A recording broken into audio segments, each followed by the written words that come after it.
बिस्मिल्लाहिर्रहमानिर्रहीम अस्सलाम वालेकुम। आज हम डिस्कस करने जा रहे हैं म्यूटेशन प्रेशर। तो म्यूटेशन प्रेशर का सबसे पहले हम इंट्रोडक्शन देखते हैं। Continuous occurrence of mutation in a population. तो म्यूटेशन प्रेशर कहते हैं कि जब एक म्यूटेशन एक पॉपुलेशन के अंदर बार बार हो तो उस म्यूटेशन को हम कहते हैं म्यूटेशन प्रेशर। अब ये करती क्या है? Alter the allele frequency across generation. तो ये एक पॉपुलेशन के अंदर अलीलिक फ्रीक्वेंसी को चेंज करती है, अलीलिक फ्रीक्वेंसी को चेंज करती है। अब अलीलिक फ्रीक्वेंसी क्या होती है? किसी भी पॉपुलेशन के अंदर जो स्पेसिफिक अलील होता है, पॉपुलेशन के अंदर स्पेसिफिक अलील, उसकी तादाद को हम कहते हैं एक जेनेटिक फ्रीक्वेंसी। यानी कि एक अलील है, फॉर एग्जांपल हम एक अलील का नाम लिखते हैं ए अलील। ये अलील एक पॉपुलेशन के अंदर है। अगर हम इसकी तादाद लिखें कि ये दूसरे अलील की निस्बत कितनी तादाद में है, तो फिर हम उसको कहेंगे कि ये कैपिटल ए की अलीलिक फ्रीक्वेंसी है। तो म्यूटेशन प्रेशर अलीलिक फ्रीक्वेंसी को चेंज करता है पॉपुलेशन के अंदर। Provide variation for evolution. तो ये जो म्यूटेशन प्रेशर है, इसको रॉ मटेरियल भी कहते हैं एवोल्यूशन का। ये रॉ मटेरियल होता है एवोल्यूशन का, यानी कि ये वो पहला पॉइंट है जो एवोल्यूशन स्टार्ट करता है। अब यहाँ पे हम बात करेंगे जी टाइप्स ऑफ म्यूटेशन। तो सबसे पहले हम म्यूटेशन की टाइप देखते हैं, पॉइंट म्यूटेशन। पॉइंट म्यूटेशन का मतलब है कि जो न्यूक्लियोटाइड होते हैं कोडॉन के अंदर, उसके एक पॉइंट के अंदर कोई चेंज आ जाए तो उसको हम पॉइंट म्यूटेशन कहते हैं। तो इसकी आगे टाइप्स हैं। सबसे पहली टाइप है साइलेंट म्यूटेशन। तो साइलेंट म्यूटेशन क्या है कि इसमें कोडॉन चेंज होता है म्यूटेशन की वजह से, तो अमाइनो एसिड चेंज नहीं होता। फॉर एग्जांपल कि यहाँ पर एक ये कोडॉन है GAA। ये जो कोडॉन है, ये जब एक्सप्रेस करता है तो ये ग्लूटामेट या ग्लूटामाइन बनाता है। ठीक है। अच्छा, जब इस कोडॉन को हम चेंज करते हैं GAG में, यानी कि GAA अब चेंज हो गया है GAG में। कैसे चेंज हुआ कि ये जो लास्ट ए है, इसको हमने रिप्लेस कर दिया G के साथ, तो अब ये बन गया GAG। तो अब म्यूटेशन तो हुई है, लेकिन इसका जो प्रोडक्ट है वो चेंज नहीं हुआ। ग्लूटामाइन अमाइनो एसिड वही सेम है, लेकिन कोडॉन चेंज हो गया है। तो इसको हम कहते हैं ये साइलेंट म्यूटेशन है, जो हमें नज़र नहीं आती है। हो रही है म्यूटेशन, लेकिन हमें उसका रिजल्ट नज़र नहीं आ रहा। नेक्स्ट है मिसेंस म्यूटेशन। मिसेंस म्यूटेशन क्या है? Codon changes amino acid. कि जब कोडॉन चेंज हो जाएगा तो साथ ही साथ उसका प्रोडक्ट जो अमाइनो एसिड है वो भी चेंज हो जाएगा। फॉर एग्जांपल जहाँ पे एक कोडॉन है GAG, तो ये बनाता है ग्लूटामाइन, ये अमाइनो एसिड ग्लूटामाइन बनाता है। लेकिन अगर हम इसको चेंज कर दें, यानी कि इस ए की जगह पर टी लगा दें, तो ये बन जाएगा GTG। तो इस तरह ये कन्वर्ट हो जाएगा, किसमें अब ग्लूटामाइन नहीं बनेगा अमाइनो एसिड, अब बनेगा विलाइन। ठीक है, तो इसको हम कहते हैं ये मिससेंस म्यूटेशन है। तो इसकी एग्जांपल है सिकल सेल एनीमिया, जो एक बीमारी होती है। और ये बीमारी कब आती है? जब एडेनिन की जगह पर थाइमीन आ जाए कोडॉन के अंदर, तो उस वक़्त सिकल सेल एनीमिया बन जाएगा। अब यहाँ पे एक कन्फ्यूजन है, टी नहीं आएगा, यहाँ पर आएगा GUG आएगा। क्यों? क्योंकि जो आरएनए है उसके अंदर थाइमीन नहीं होता, यूरासिल होता है। नेक्स्ट है नॉनसेंस म्यूटेशन। ऐसी म्यूटेशन जिसमें कोडॉन चेंज होगा और साथ ही साथ उसका रिजल्ट जो है वो कुछ भी नहीं आएगा। फॉर एग्जांपल कि यहाँ पर एक कोडॉन है UAC, ठीक है, और ये टायरोसिन बनाता है अमाइनो एसिड। यानी कि ये जो कोडॉन जब एक्सप्रेस करेगा तो टायरोसिन अमाइनो एसिड बनेगा। अब क्या हुआ कि इस C की जगह पर A आ जाता है, इस C को रिप्लेस करके यहाँ पर A आ गया, तो ये बन जाएगा UAA। तो ये जो कोडॉन है ये कुछ भी नहीं बनाएगा, ये स्टॉप कर देगा, प्रोसेस को स्टॉप कर देगा और कोई अमाइनो एसिड नहीं बनाएगा।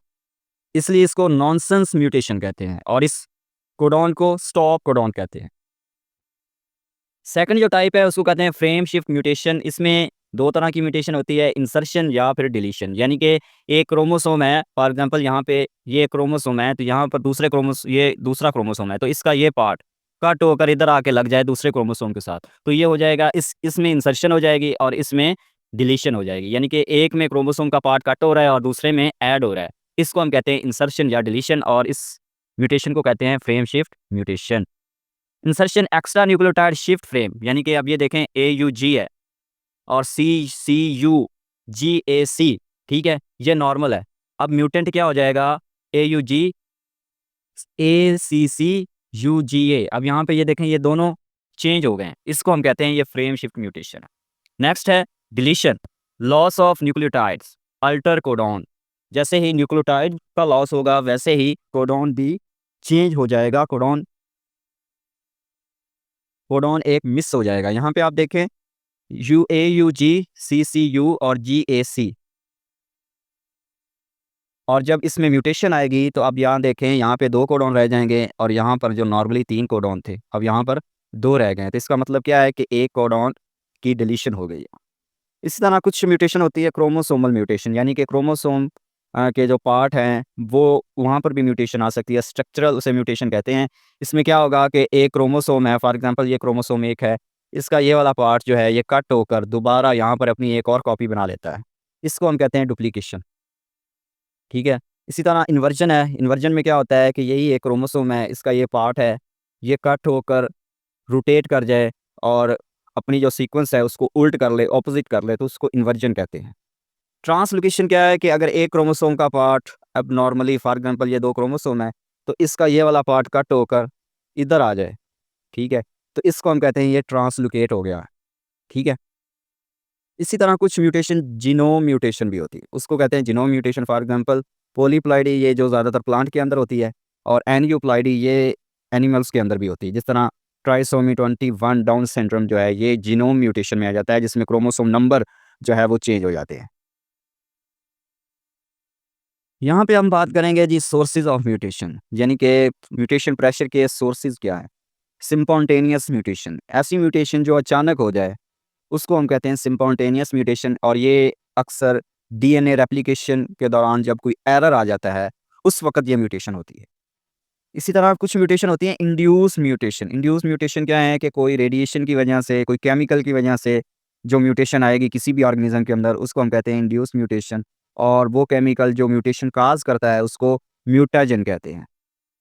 इसी तरह कुछ रेडिएशंस होती हैं, जिस तरह यूवी और एक्सरे, अगर ये ज़्यादा किसी एनिमल की बॉडी के ऊपर, एनिमल की बॉडी जो है वो एक्सपोज हो रही है रेडिएशन के रिलेटेड, तो इससे भी उस बॉडी के अंदर म्यूटेशन आ जाती है। केमिकल जो मैंने अभी पहले बता दिया कि कोई भी केमिकल्स हो सकते हैं, जिस तरह मस्टर्ड गैस या पेस्टिसाइड, तो ये भी म्यूटेशन काज करती हैं। इसी तरह वायरसेस भी जो म्यूटेशन काज करती हैं एनिमल्स के अंदर, जिसमें HPV वायरस है और रेट्रो वायरसेस हैं, ये सारी वायरसेस म्यूटेशन काज करती हैं, और इस म्यूटेशन से फिर क्या होता है कि बॉडी के अंदर कैंसर बन सकता है। नेक्स्ट है mutation pressure and Aleel frequency, कि म्यूटेशन प्रेशर का अलील फ्रीक्वेंसी के साथ क्या ताल्लुक है। तो म्यूटेशन प्रेशर क्या करता है, किसी भी पॉपुलेशन के अंदर न्यू जीन, न्यू अलील जो है वो ऐड करता है। ये इसकी खासियत है कि ये किसी भी पॉपुलेशन के अंदर न्यू अलील या फिर न्यू जीन ऐड करता है। इसी तरह इंक्रीज रेयर अलील फ्रीक्वेंसी, तो म्यूटेशन प्रेशर रेयर अलील की फ्रीक्वेंसी को भी इंक्रीज करता है। फॉर एग्जाम्पल के स्मॉल ए ये एक अलील है जो पूरी पॉपुलेशन के अंदर बहुत कम तादाद में है, और कैपिटल ए ये ज़्यादा तादाद में है पूरी पॉपुलेशन के अंदर। तो जब म्यूटेशन प्रेशर एक्ट करेगा तो ये कैपिटल ए स्मॉल ए में कन्वर्ट हो जाएगा, इसकी तादाद ज़्यादा होती जाएगी और स्मॉल कैपिटल ए की तादाद कम होती जाएगी। अब इसकी एग्जांपल है वर्क विद नेचुरल सिलेक्शन, तो ये म्यूटेशन प्रेशर हमेशा नेचुरल सिलेक्शन के साथ एक्ट करती है, और नेचुरल सिलेक्शन क्या करती है जी, ये फिर डिसाइड करती है कि जो म्यूटेशन लीथल म्यूटेशन होती है इसको पॉपुलेशन से निकाल दिया जाता है, और जो बेनिफिशियल होती है वो फिर पॉपुलेशन के अंदर रहती है। तो वो सारा काम नेचुरल सिलेक्शन करती है। जिस तरह अगर हम यहाँ पे देखें कि सिकल सेल एनीमिया के जो अलील हैं वो maintain due to malaria resistance, यहाँ पे जो सिकल सेल एनीमिया का केस है इसकी 2 पॉपुलेशन होती है, एक होमोजाइगस होता है। अच्छा, होमोजाइगस में जो पेशेंट होगा वो सिकल सेल एनीमिया उसकी बॉडी के अंदर वो बीमारी होगी, और दूसरा होता है हेट्रोजाइगस। हेट्रोजाइगस में जो पेशेंट होगा वो बिल्कुल नॉर्मल होगा, और उसे कोई भी जो सिकल सेल अनीमिया का सिम्टम्स नहीं होंगे। लेकिन जो होमोजाइगस है इससे सिकल सेल एनीमिया की बीमारी लग जाएगी और वो पेशेंट जो है वो सर्वाइव नहीं कर पाएगा।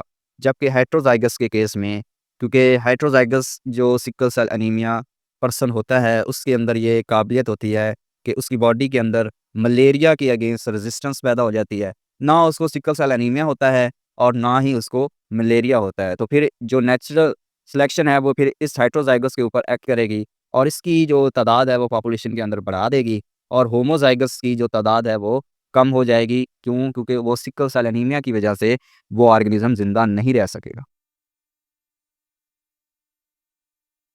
Mutation selection balance. अब यहाँ पे देखें कि कोई भी म्यूटेशन किसी भी ऑर्गेनिज़्म के अंदर होती है, या तो फिर वो हार्मफुल अलील उस ऑर्गेनिज़्म के अंदर इंट्रोड्यूस हो जाता है, आ जाता है, या फिर बेनिफिशियल आ जाता है। अगर हार्मफुल आया है तो हार्मफुल जो अलील होता है, वो ऑर्गेनिज़्म को सर्वाइव नहीं करने देगा। साथ ज़ाहिर है जब ऑर्गेनिज़्म सर्वाइव नहीं करेगा तो उसके अंदर जो हार्मफुल अलील है वो भी ख़त्म हो जाएगा और ऑर्गेनिज़्म भी ख़त्म हो जाएगा। तो इसका मतलब क्या है कि नेचर फिर उसको रिमूव कर देती है पॉपुलेशन से, ठीक है? तो इस तरह से इक्विलिब्रियम रीच हो जाता है। फॉर एग्ज़ाम्पल अब यहाँ पे देखें, ये एक बीमारी है टेस्ट डिज़ीज़ के जो अलील है वो परसिस्ट वाया म्यूटेशन प्रेशर, कि ये जो टी-एस-एच डिज़ीज़ है, ये लिवर की डिज़ीज़ होती है या जिसमें लिपिड और ग्लाइकोजन जो है वो ज़्यादा बॉडी के अंदर डिपॉज़िट होने लग जाते हैं।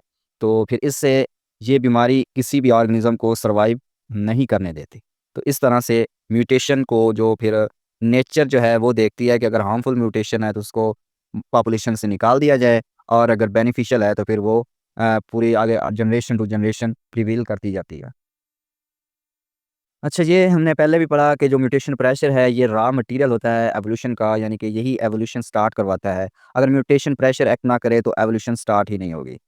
प्रोमोट एडेप्टेशन एंड डाइवर्सिटी, तो ये किसी भी ऑर्गेनिज्म की बॉडी के अंदर अडेप्टेशन को प्रमोट करता है और उस ऑर्गेनिज्म की डाइवर्सिटी को भी प्रमोट करता है। फॉर एग्जांपल यहाँ पे हम बात करते हैं एंटीबायोटिक रेजिस्टेंस इन बैक्टीरिया, कि बैक्टीरिया के अंदर एक ऐसा अलील इंट्रोड्यूस हो गया, एक ऐसा अलील या एक ऐसा जीन इंट्रोड्यूस हो गया जो क्या करता है, जो पेस्टिसाइड या एंटीबायोटिक के अगेंस्ट, सॉरी, एंटीबायोटिक जो हम यूज़ करते हैं बैक्टीरिया के अगेंस्ट, तो बैक्टीरिया के अगेंस्ट जो हम एंटीबायोटिक यूज़ करते हैं, उसके लिए अब बैक्टीरिया की बॉडी के अंदर वो अलील, वो जीन आ गया है और वो उस बैक्टीरिया को इतना काबिल बना देता है कि अगर हम कोई भी एंटीबायोटिक इस्तेमाल करेंगे तो बैक्टीरिया के ऊपर उसका कोई असर नहीं होगा। तो ये किस वजह से हो रहा है? ये म्यूटेशन प्रेशर की वजह से हो रहा है। म्यूटेशन प्रेशर ने एक बेनिफिशियल अलील बैक्टीरिया की बॉडी में इंट्रोड्यूस कर दिया और उसने फिर बैक्टीरिया को एंटीबायोटिक से बचाया।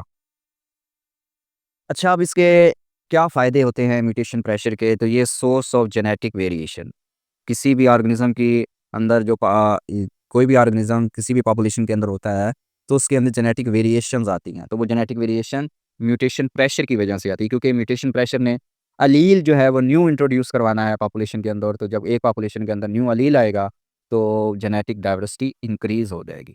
Important in the adaptation and artificial breeding, तो ये बहुत ही ज़्यादा इम्पोर्टेंट है ऑर्गेनिज़्म की अडेप्टेशन के लिए कि वो किसी न्यू एनवायरनमेंट में गया है, तो उस एनवायरनमेंट को अपने आप को इतना काबिल बनाने के लिए उस एनवायरनमेंट को बेयर करना किसी भी ऑर्गेनिज़्म के लिए मुश्किल होता है।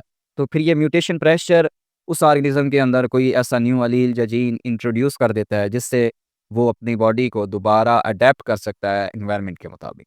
इसी तरह आर्टिफिशियल ब्रीडिंग भी म्यूटेशन प्रेशर के ज़रिए होती है, क्योंकि म्यूटेशन प्रेशर के ज़रिए किसी भी ऑर्गेनिज़्म के अंदर न्यू अलील या न्यू जीन आएगा तो उसके अंदर वो करैक्टर डेवलप होंगे, वो दूसरों से अलग दिखाई देगा।